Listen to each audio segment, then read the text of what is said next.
everyone, Lou here. If you're new here or clicked on the links in my description of my other videos, I've reviewed games like Wataanohara and The Grey Garden, beloved RPG Maker games with horror elements we've all come to know and love from the genre. Today, I'm completing the trifecta by reviewing Mogeko Castle.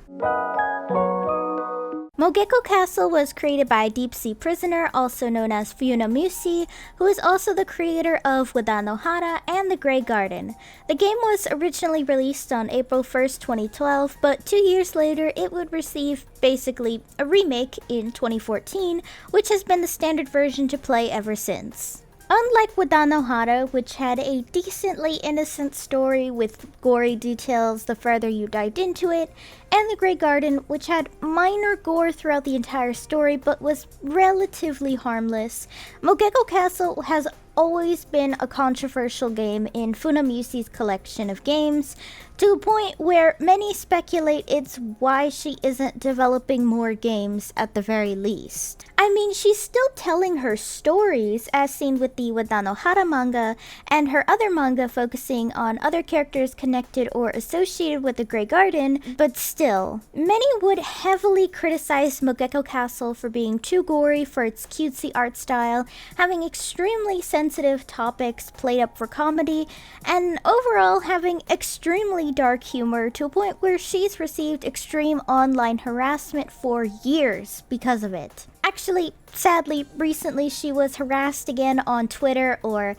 I guess it's called X now, when artwork of a similar writing and comedy to Mogeko Castle, along with works she made as a teenager, were blowing up again on the platform to a point where it caused her a lot of distress. In fact, it was so bad that she basically announced that she won't release stuff overseas for fans anymore, which likely means games like Wataanohara's remake or any other manga she makes in the future, like a manga adaptation of The Grey Garden, will likely not be translated. Though now that's up in the air thanks to the kind support of fans who understand her work, but who knows? And it's unfortunate for fans like myself here in America who enjoy her work and want to see translations because I don't speak Japanese. I say this because even though I don't agree with some stuff she makes jokes about, which I'll lightly touch on in this video as I kind of have to dive into her expanded universe to explain some stuff going on, I don't want anyone harassing her or begging her to make another video game.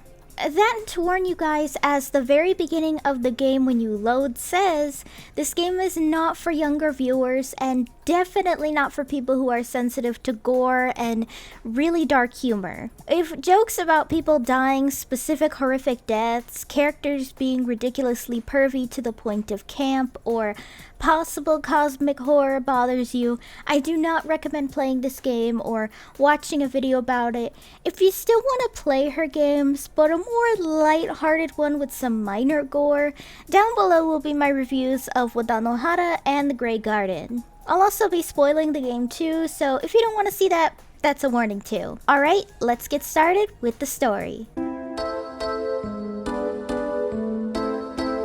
Just like Wataanohara that begins the character reading someone else's story, a Mogeko, which is a character Deep Sea Prisoner, often uses as a silly Easter egg character similar to that of a Moogle in Final Fantasy games.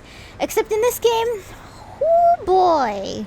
The story finally starts with Yonaka Kurai, a 15-year-old girl on her way home from school as she's in a hurry to come home because her brother Shinya is coming home. We find out that he's been away for some time and she's excited to have him back. Except Yonaka falls asleep on the train and wakes up in the world of Mogeko Castle. Unlike the worlds featured in Wataanohara and The Grey Garden, there is no devil or god who rule over or presumably created this one. I'm gonna assume it's a cosmic abomination, but that's just me. These Mogeko, which I guess are fat cat Pikachu looking things, are extremely perverted to the point where they all want to do very bad things to Yonaka the second they see her. She runs where she meets a somewhat strange Mogeko who tells her that if she wants to go home, she's gonna have to run to the 7th floor of the castle. I guess telling us in a way that this game will have 7 chapters-ish. He also tells us that the stairs stop at floor 3 too, which hints that we're gonna need a guide to help us get to the top. Along the way, we get a lot of cameos from Deep Sea Prisoner's other games, from little Wadanohara and Yosafire figures to her mascot squid character. Oh, also throughout the game we see a girl by the name of Kurutsumo with her friends that make a cameo. She's the protagonist of Deep Sea Prisoner's manga Obsolete Dream, which features characters from Wadanohara and characters technically related to the Grey Garden. I haven't had the chance to read it myself yet, but I'm planning to review it in a bonus video where I plan to go over her extended universe. At some point, Yonaka is captured by the army of Mogeko and thrown in a cell with a defective Mogeko. She frees him and he says he's bored and he wants to help her escape the castle. They go together where he helps her throughout the castle by knowing the way out, along with the special Mogeko who help, as well as the blood spirit Mofuru and even Mogekuko. Oh, forgot to mention really quick that the Mogeko are obsessed with prosciutto for some reason, to the point where they think there's a god of prosciutto, and it's basically the second thing they love most next to adult films and pervy books, if you catch my drift. Throughout the rest of the story, on each floor, Yonaka and defective Mogeko are faced with obstacles and armies of Mogeko that want to assault Yonaka, including Mogeko, a human Mogeko girl that's fucking insane and the embodiment of the lol so crazy teenage experience from specifically the early 2010s. Speaking from personal experience.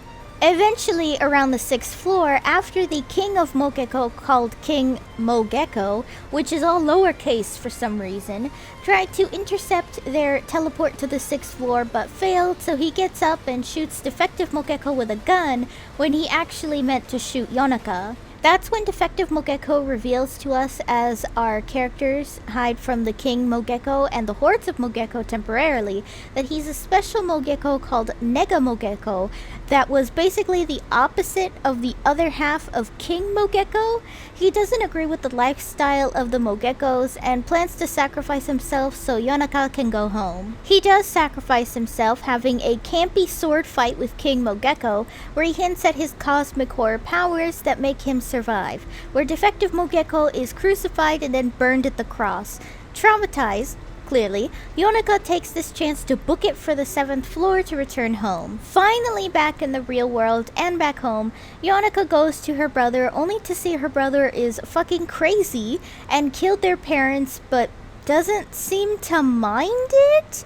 He tries to kill Yonaka, where she makes a run for it, which I didn't record because I'm dumb and I forgot to continue recording up until she got back on the bus. What isn't explained is why Shinya is randomly insane.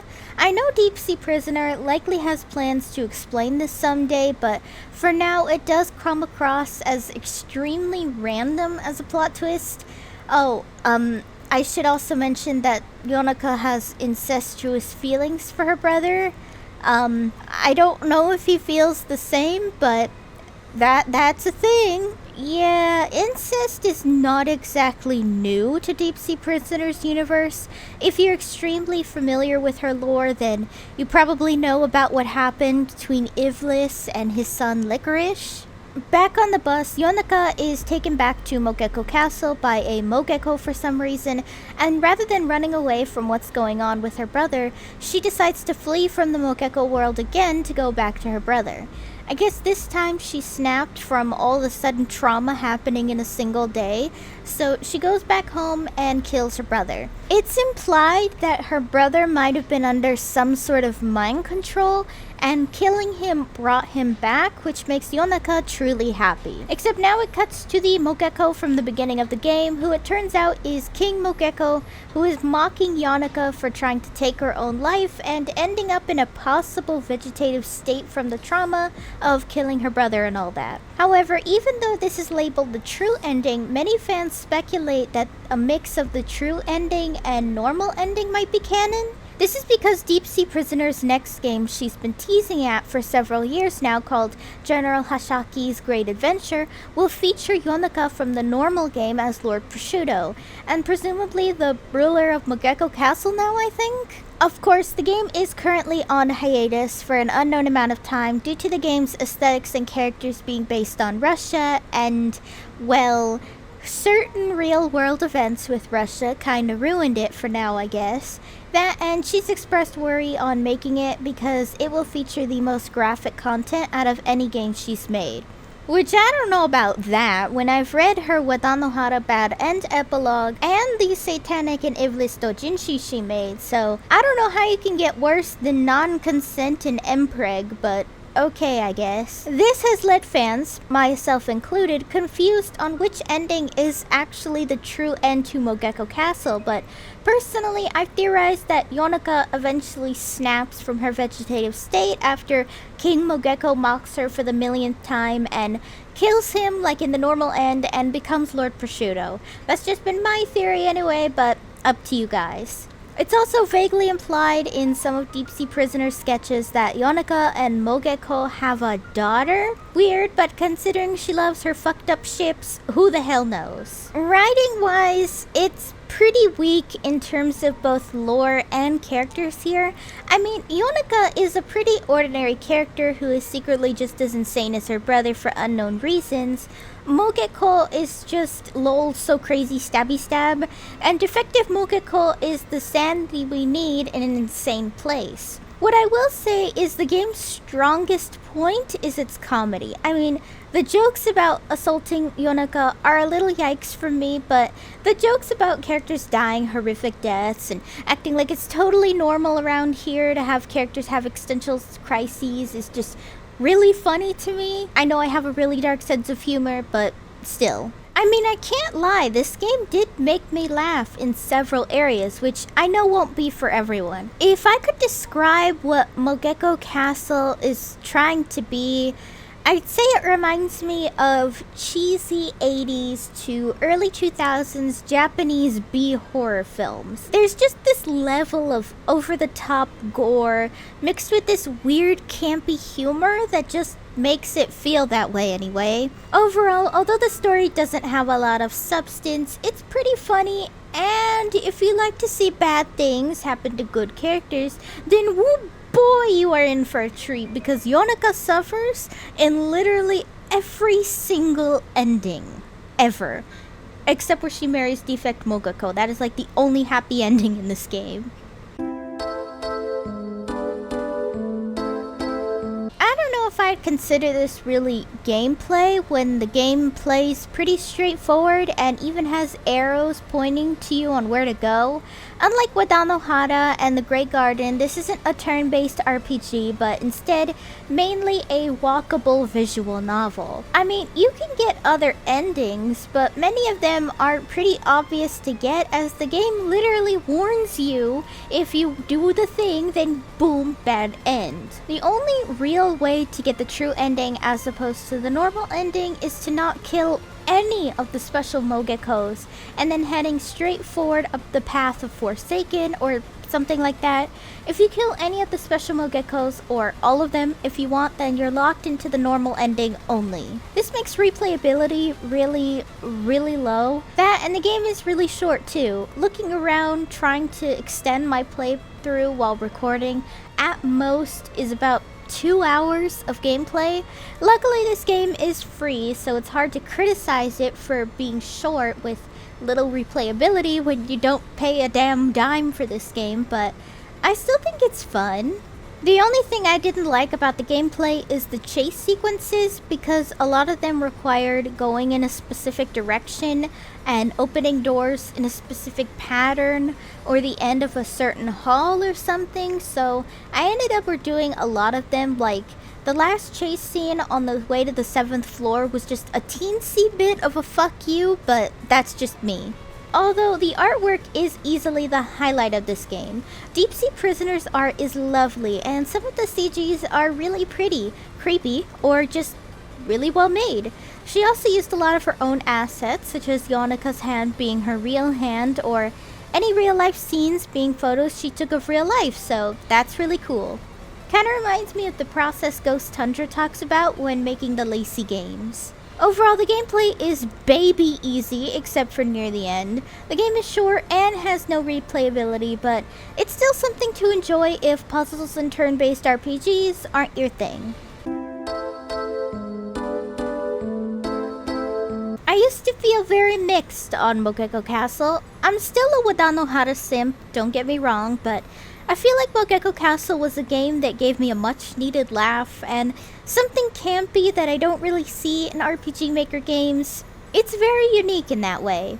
It just makes me sad a lot of people don't see her work that way. I don't know, I've grown up a lot since I played Mogeko Castle around the same age as Yonika herself, which, by the way, don't do that because these games are not for young kids. When I first played the game, I was very uncomfortable with it and found it gross and creepy, but now that I'm an adult with critical thinking and understanding that fiction is fiction, I found myself enjoying it a lot more. That's the thing about going back and reviewing stuff like this. What I once didn't understand and found no enjoyment in as a kid is something I'm old enough now to look back on and laugh about. Like, as a kid, seeing this cute little Mogeko brutally murder and crucify wasn't very funny to me at all.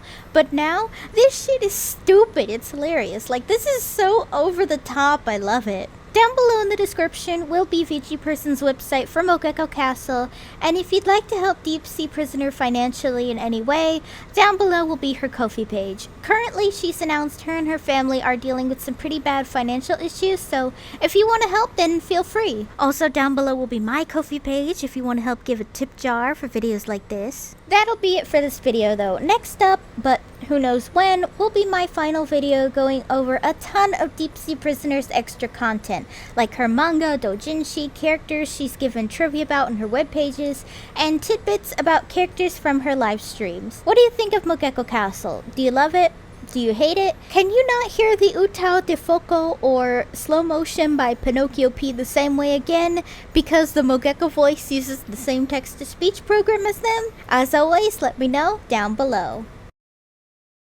Hey guys, thanks for watching! If you liked the video, be sure to give it a thumbs up and consider subscribing if you're new. If any of you would like to help support my channel in any possible way, my Ko-fi page is down below in the description, along with all of my social media. For any subscribers, new or old, who'd like to help with video ideas, or maybe just want to talk about anime or something, I have a fan server linked down below. See you next time!